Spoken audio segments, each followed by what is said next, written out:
नमस्कार दोस्तों, एक बार फिर से स्वागत है आपका उत्थान क्लासेस के YouTube चैनल में, जिसमें हम प्राचीन भारतीय इतिहास के बारे में देख रहे थे और जिसमें हमने देखा था लास्ट क्लास में जो प्राचीन भारत के इतिहास के अध्ययन के जो स्रोत थे यानी कि जो स्रोत थे उनकी प्राप्ति में कहाँ से होती है, किस प्रकार इतिहास का अध्ययन किया जाता है, सोर्स कहाँ से मिलते हैं, जिसमें हमने लास्ट वीडियो में पुरातात्विक सोर्स यानी कि आर्कियोलॉजिकल जो फैक्ट्स थे, एविडेंस थे, रिमेन्स थे, उनके बारे में देखा था। और अब हम देखेंगे साहित्यिक सोर्स, क्योंकि हमने देखा था 3 पार्ट में डिवाइड करके देखा था। जो इतिहास को अध्ययन करने के लिए सोर्स मिलते हैं वो 3 प्रकार के होते हैं। एक होते हैं पुरातात्विक साक्ष्य, आर्कियोलॉजिकल एविडेंस, दूसरे होते हैं साहित्यिक साक्ष्य यानी कि जो किताब में लिखे गए या जो लिखे हुए मिलते हैं किताब में, कॉपी में, उन चीज़ों के बारे में लिखा हुआ मिलता है। और तीसरे होते हैं विदेशियों द्वारा लिखे गए कुछ विवरण यानी भारत के बारे में विदेशियों द्वारा क्या कहा गया। तो आज हम देखेंगे दूसरा यानी कि साहित्यिक स्रोत क्या थे। तो साहित्यिक स्रोत के बारे में देखेंगे और लास्ट वीडियो में हमने देखा था पुरातात्विक साक्ष्यों के बारे में, आर्कियोलॉजिकल एविडेंस के बारे में। तो जो साहित्यिक स्रोत प्राप्त होते हैं इतिहास के अध्ययन के लिए उनको 2 भागों में डिवाइड किया जाता है। एक तो मिलता है धार्मिक साहित्य यानी कि धर्म को लेकर कुछ किताबें लिखी गई, उनको क्या कहा जाता है, धार्मिक साहित्य यानी कि धर्म को लेकर जो क्या लिखा गया, लिटरेचर लिखा गया, साहित्य लिखा गया। यानी कि साहित्य किसे कहते हैं, लिटरेचर किसे कहते हैं, जिसमें समाज का हित छुपा हो और जिसमें सौंदर्य की एक भावना हो, यानी कि समाज का हित भी छुपा हो साहित्य में और कुछ न कुछ उसमें पढ़ने में अच्छा लगता हो, सौंदर्य की एक भावना हो, तो उसे क्या कहते हैं, साहित्य। तो धर्म को लेकर कुछ साहित्य लिखे गए तो उन्हें क्या कहा गया, धार्मिक साहित्य। और कुछ साहित्य कैसे थे, लौकिक यानी जैसे किसी की जीवनी हो गई, यानी धर्म से अलग जो भी चीज़ें लिखी गई वो कैसी थी, वो साहित्य लिखा गया वो कैसा था, लौकिक या धर्मोत्तर साहित्य। तो आज हम डिस्कस करने की कोशिश करेंगे जो धार्मिक साहित्य है उसके बारे में। तो धार्मिक साहित्य में हम देखेंगे, तो धार्मिक साहित्य में जो धर्म से संबंधित चीज़ें लिखी गई थी, किताबें लिखी गई थी, उनके बारे में हम देखेंगे। तो उनको भी 2 भागों में बांट कर देखा जाता है। एक मिलता है ब्राह्मण ग्रंथ यानी कि ब्राह्मण ग्रंथ और दूसरे मिलते हैं ब्राह्मणेतर ग्रंथ यानी कि जो धार्मिक साहित्य हमने देखा साहित्यिक स्रोत को 2 भागों में बांट कर देखा जाता है, धार्मिक साहित्य। और धार्मिक साहित्य को भी 2 भागों में बांट कर देखा जाता है, ब्राह्मण और ब्राह्मणेतर ग्रंथ। तो ब्राह्मण ग्रंथ कौन से थे, जैसे वेद हो गए यानी ब्राह्मण धर्म यानी कि जो ब्राह्मण जो लिखते थे उनके द्वारा लिखे गए थे, वेद हो गए, पुराण हो गए, उपनिषद हो गए आदि जो ग्रंथ थे वो क्या कहलाते थे, ब्राह्मण ग्रंथ। और ब्राह्मणेतर ग्रंथ कौन से हो गए, जो ब्राह्मण से अलग लिख रहे थे यानी ब्राह्मणों से अलग लिख रहे थे। जैसे जैन धर्म के जो साक्ष्य मिलते हैं, जैन धर्म के जो ग्रंथ मिलते हैं, बौद्ध धर्म के जो ग्रंथ मिलते हैं, बौद्ध धर्म का जो साहित्य मिलता है वो कैसा साहित्य कहलाता है, ब्राह्मणेतर साहित्य। और ब्राह्मण साहित्य कौन सा कहलाता है, जैसे वेद, पुराण, उपनिषद, उपांग, वो सब चीज़ें जैसे मत स्मृतियाँ, वो सब किस में आ जाएंगी, ब्राह्मण ग्रंथों में आ जाएंगे। ब्राह्मणेतर ग्रंथों में जैन और बौद्ध धर्म से या उस साहित्य से संबंधित जो ग्रंथ थे वो आ जाएंगे। तो अब हम देखेंगे ब्राह्मण ग्रंथों के बारे में। और ब्राह्मण ग्रंथों में हम क्या देखेंगे, वेदों के बारे में, वेद में क्या जानकारी देते हैं इतिहास के बारे में, पुराणों के बारे में, उपनिषदों के बारे में और जितनी स्मृतियाँ थी उन सब के बारे में धीरे धीरे देखेंगे। अब हम देखते हैं ब्राह्मण साहित्य के बारे में। तो ब्राह्मण साहित्य हमने देखा था वेद, उपनिषद, आर्यनक और जो जितनी भी चीज़ें पुराण, ये सब किस में आते हैं, ब्राह्मण साहित्य में। तो ब्राह्मण साहित्य में सबसे पहले क्या देखेंगे, वेदों के बारे में। तो जैसा कि आपको पता भी होगा जो वेद होते हैं वो कितने हैं, 4 वेद बताए गए हैं। कौन कौन से, ऋग्वेद, सामवेद, यजुर्वेद और अथर्ववेद। ये जो मैंने ऐसे बोले हैं ये क्रम भी है वेदों का, यानी कि सबसे पहले कौन सा वेद लिखा गया था, ऋग्वेद लिखा गया था, उसके बाद कौन सा लिखा गया था, सामवेद, उसके बाद यजुर्वेद और उसके बाद अथर्ववेद। यानी कि सबसे पहले कौन सा वेद लिखा गया है, ऋग्वेद लिखा गया है और उसके बाद कौन सा वेद लिखा गया है, सामवेद और उसके बाद यजुर्वेद और उसके बाद अंतिम रूप है अथर्ववेद, जिसे आप इस निमोनिक यानी कि इस ट्रिक से भी याद रख सकते हैं, रसया RS ऋग्वेद, सामवेद, यजुर्वेद और अथर्ववेद। और ये इतिहास के अध्ययन के लिए सबसे प्राचीनतम ग्रंथ माने जाते हैं, यानी कि धार्मिक साहित्य में सबसे प्राचीनतम ग्रंथ कौन से माने जाते हैं, वेद माने जाते हैं, जो उस समय के सामाजिक, सांस्कृतिक और जो राजनीतिक जीवन था उन सब चीज़ों के बारे में हमें कौन बताता है? वेद बताते हैं। जो वैदिक काल हो गया, उत्तर वैदिक काल में जीवन कैसा था, लोगों का रहन सहन कैसा था, लोगों का खाने पीने का तरीका कैसा था, लोग क्या करते थे, व्यवसाय क्या करते थे, उन सब चीज़ों के बारे में कौन बता रहा है? उन सब चीज़ों के बारे में हमें जानकारी कौन दे रहे हैं? वेद। और सबसे प्राचीनतम क्या माने जाते हैं? ग्रंथ माने जाते हैं भारतीय इतिहास की जानकारी के बारे में, लिखित साक्ष्य के रूप में देखा जाए तो सबसे पहले हम देखेंगे ऋग्वेद के बारे में। तो जो ऋग्वेद का जो टाइम पीरियड है, ऋग्वेद का काल है, वो क्या माना जाता है? 1500 BC से 1000 BC के मध्य, यानी कि 1500 ईस्वी पूर्व से लेकर 1000 ईस्वी पूर्व के बीच में ऋग्वेद का काल माना जाता है। अब इसमें ऋग्वेद, ऋक धन वेद, तो ऋक क्या क्या मतलब होता है? ऋक का मतलब बताया गया छंदों एवं चरणों से युक्त मंत्र, यानी कि ऐसे मंत्र जो छंदों में और चरणों में क्या किए गए हैं? विभक्त किए गए हैं, उनको क्या कहा जा रहा है? ऋक कहा जा रहा है। और वेद का क्या मतलब है? ज्ञान। और इनको किस में विभाजित किया जाता था? ऋचाओं में। ऋचा यानी कि जो बोलकर गाई जाती थी, यानी जिनको पहले जब वेद पहली बार लिखे गए थे, पहली बार नहीं लिखे गए थे, मतलब वो बोल कर ही चलते थे एक पीढ़ी में, यानी कि हमने तुम्हें सुना दिए, तुमने किसी और को सुना दिया, वो ऐसे ही चल रहे थे, तो उनको क्या कहा जाता था? ऋचाओं। यानी कि ऐसा ज्ञान जो कैसे आगे बढ़ रहा है? ओरली आगे बढ़ रहा है, बोल कर आगे बढ़ रहा है, तो उसे क्या कहा जाएगा? ऋचाएँ। तो ये ऋचाओं में व्यक्त थे। और ऋग्वेद में 10 मंडल और 1028 क्या मिलते हैं? सूक्त मिलते हैं। तो ऋग्वेद में कितने मंडल हैं? 10 और 1028 क्या हैं? सूक्त हैं। और जो इनको गाया जाता है, इनकी ऋचाओं को, इनके सूक्तों को गाया जाता है, उन ऋषियों को क्या कहा जाता है? होत्र ऋषि। होत्र ऋषि को क्या कहा जाता है? ऋग्वेद का उद्गाता। यानी ऋग्वेद के जो मंत्र हैं, ऋग्वेद के ऋचाएँ हैं, ऋग्वेद के सूक्त हैं, उनको गाने वाला ऋषि क्या कहलाता है? होत्र ऋषि।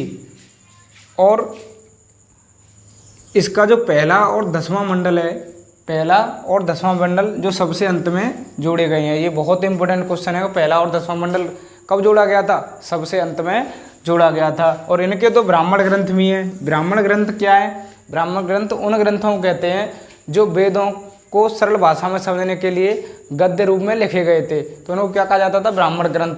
तो प्रत्येक वेद के ब्राह्मण ग्रंथ लिखे गए हैं, जैसे ऋग्वेद, सामवेद, यजुर्वेद और अथर्ववेद, सबके ब्राह्मण ग्रंथ देखने को मिलते हैं। ऐसे ही ऋग्वेद के भी ब्राह्मण ग्रंथ हैं। तो इनका एक ब्राह्मण ग्रंथ है ऐत्रेय और दूसरा ब्राह्मण ग्रंथ है कौशितकी। ऐत्रेय और कौशितकी। और इनको गाने वाला ऋषि क्या कहलाता है? जो उद्गाता है इनको गाने वाला? होत्र ऋषि। जो इनके मंत्रों गाने वाला ऋषि क्या कहलाता है? होत्र ऋषि। और इनके ब्राह्मण ग्रंथ कौन से हैं?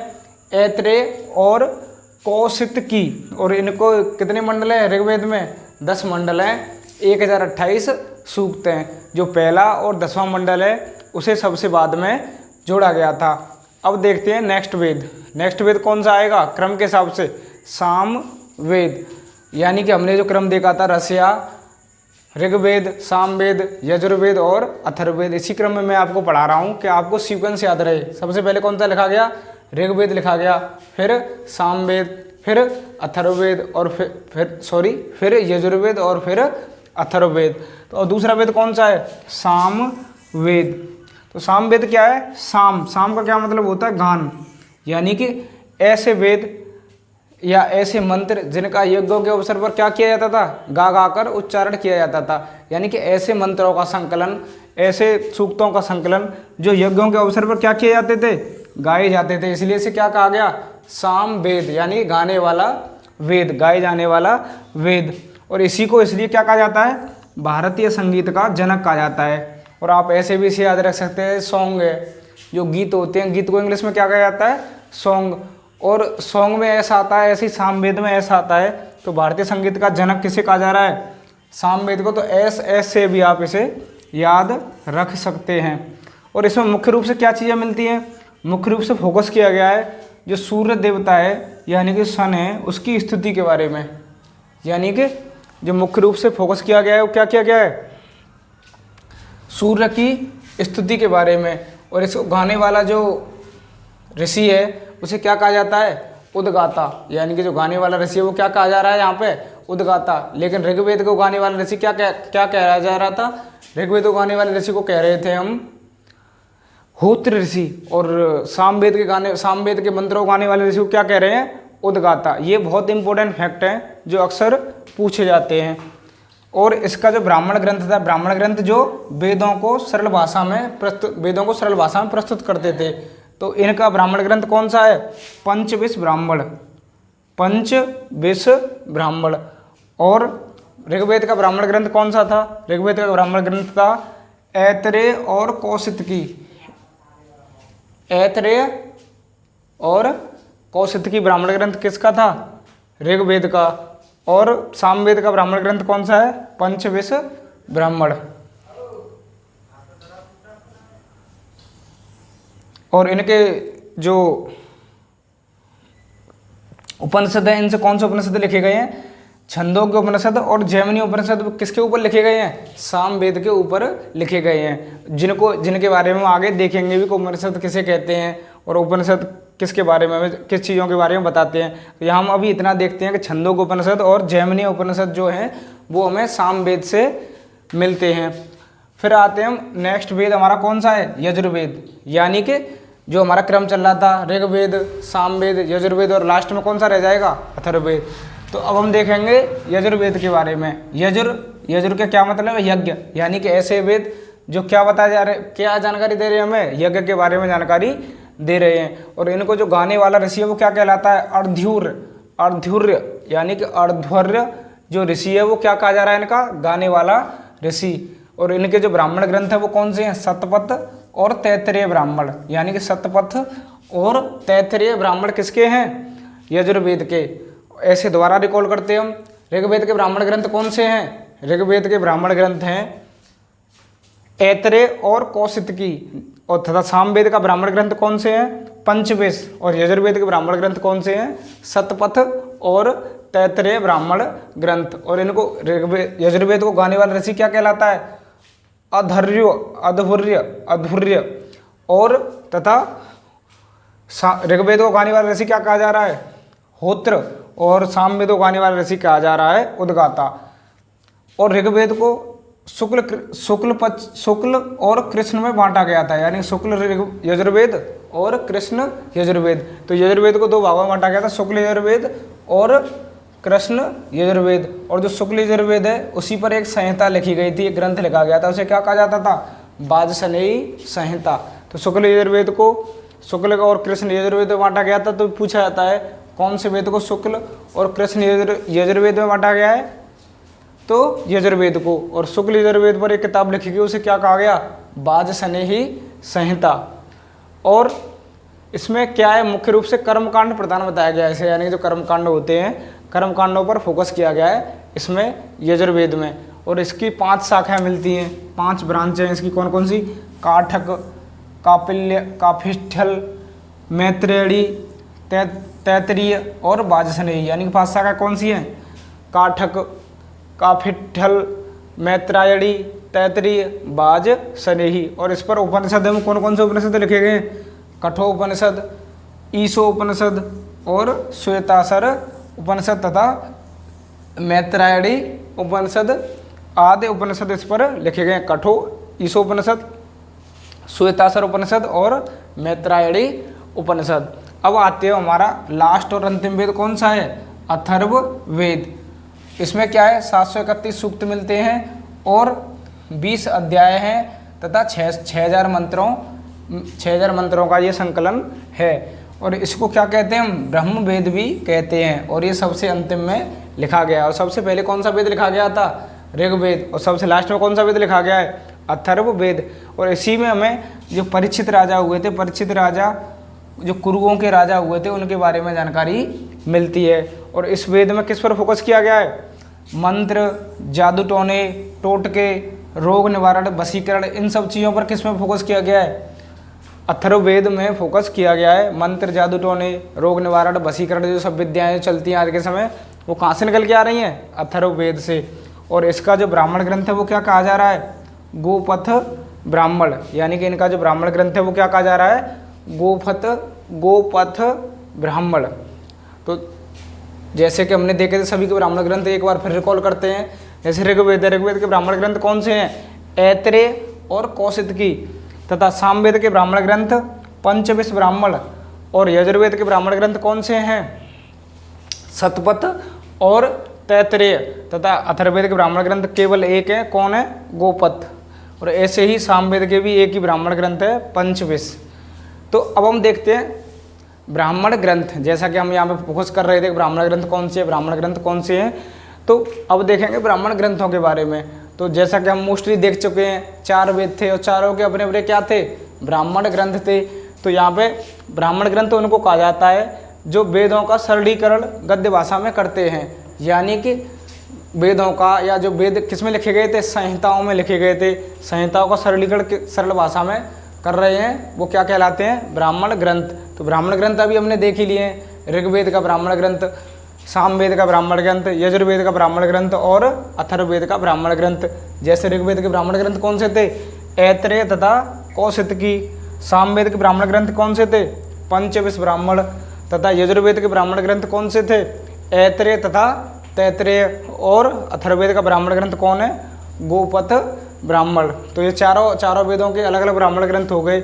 और ब्रह्म का क्या मतलब होता है? जो ब्रह्म शब्द यूज़ किया जाता है ब्राह्मण में, उसका मतलब होता है यज्ञ। और ये हमें जो ब्राह्मण ग्रंथ हैं वो ज़्यादातर किसके लिए सरलीकरण किया जा रहा था? यज्ञ कराने के लिए, यज्ञ में मंत्रों का उच्चारण करने के लिए, उन सब चीज़ों पर फोकस किया जा रहा था। जैसे कुछ ब्राह्मण ग्रंथों के बारे में बताया भी गया। जैसे ऐत्रेय ब्राह्मण है, ऐत्रेय ब्राह्मण ग्रंथ में क्या बताया गया? फोकस राज्याभिषेक, यानी कि राजाओं का जो क्रोनेशन होता था, राजाओं का जो राज्याभिषेक किया जाता था राजाओं का, उसके बारे में फोकस किया गया है वहाँ पर। फिर शतपथ ब्राह्मण जो गांधार, कुरु, पांचाल, कौशल के जो राजवंश हुए थे उनके बारे में बताता है हमें। और ऋग्वेद, तो जो ऋग्वेद है वो सबसे प्राचीनतम प्रमाणिक साहित्य वो सोर्स माना जाता है इतिहास का। और उसके बाद जो दूसरा नंबर आता है वो किसका आता है? शतपथ ब्राह्मण ग्रंथ का आता है, यानी शतपथ ब्राह्मण ग्रंथ उसी की तरह प्रमाणिक माना जाता है दूसरे नंबर पर, जैसे ऋग्वेद माना जाता है। अब आते हैं हम जो ब्राह्मण साहित्य है उसमें आता है आर्यनक, यानी कि आर्यन यानी जंगल का जो पर्यायवाची होता है, वन जंगल, आर्यक, उस पर आते हैं। प्रोनाउंसिएशन गलत हो सकता है, आप इसे देख सकते हैं यहाँ पे, आप उसे अच्छे से उच्चारण भी कर सकते हैं क्योंकि ये संस्कृत के वर्ड हैं। उस समय संस्कृत लिखी जा रही थी, संस्कृत का मैं इतने अच्छे से उच्चारण नहीं कर पा रहा हूँ। तो आर्यनक कहा जाता है इनको, आर्यनक। और इनको अंतिम भाग यानी कि ब्राह्मण ग्रंथों का अंतिम भाग इनको माना जाता है। और इनको आर्यनक क्यों कहा जा रहा है? क्योंकि यह जंगल में बैठकर लिखे गए थे, यानी कि जंगल के जो पर्यायवाची पढ़े होंगे, वन के वन, जंगल, कानन, ऐसे आपने पर्यायवाची पढ़े होंगे, तो वहाँ पे एक पर्यायवाची आता है आर्यनक। तो उसको क्यों कहा जा रहा है? क्योंकि जंगल में बैठकर लिखे गए थे। और क्या बताते हैं हमें? ये दार्शनिक और रहस्यात्मक विवरण करते हैं, यानी कि जो फिलोसफिकल और रहस्यात्मक मिस्टीरियस जो वर्णन होते थे, रहस्यवादी बातें होती थी भगवान के बारे में और देवताओं के बारे में, यानी जिन चीज़ों के बारे में आज तक कोई क्लियरली नहीं कह पाया है, इन सब चीज़ों के बारे में कौन वर्णन कर रहे हैं? जंगल में बैठ के दार्शनिक और रहस्यात्मक बातें हो रही हैं। और इनको ब्राह्मण ग्रंथ का अंतिम भाग माना गया है और ये जंगल पर बैठकर लिखे गए थे। और इनकी संख्या अब तक जो उपलब्ध हुए हैं वो कितने हैं? 7 उपलब्ध हुए हैं। कौन कौन से? ऐत्रेय, शाखायन, तैत्तिरीय, मैत्रायणी, माध्यन्दिन, बृहदारण्य, तलवकार और छंदोग्य। तो ये इनकी संख्या 7 जो इतनी इंपॉर्टेंट नहीं है, लेकिन एक बार फिर भी हमने इनको देख लिया। तो अब तक जो ब्राह्मण जो आर्यनक है वो कितने उपलब्ध हुए हैं?